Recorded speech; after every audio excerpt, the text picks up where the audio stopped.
ఎక్కడున్నావు? ఈ ఊళ్ళో అమ్మాయిల గురించి నీకు తెలియదు కదా? తెలుసుకోవాలంటే త్వరగా రా.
వాడు టోబీయేగా?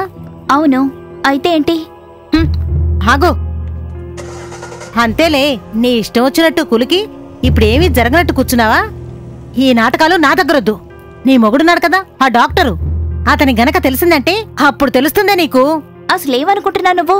నీ గురించి నాకు తెలియదు అనుకుంటున్నావా? నా సంగతి అలా ఉంచు. ఈ రోజు నీ సంగతి అటో ఇటో తేల్చేస్తాను. నా దగ్గరే నాటకాలా? ఇంతకీ నీకేం కావాలిప్పుడు? 1,00,000 రూపాయలు. 1 లాక్. క్లబ్ లో ఈ సంవత్సరం నేను ఇంకా చందా కట్టలేదు తెలుసా?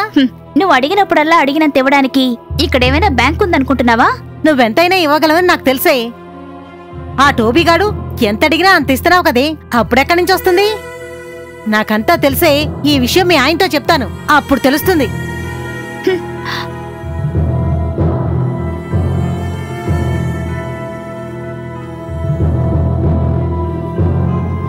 నీకు భయపడి ఈ డబ్బు ఇవ్వడం లేదు. నువ్వు నన్ను కన్నదానివి కాదు, అందుకని నిన్ను అమ్మగా చూడడం లేదు.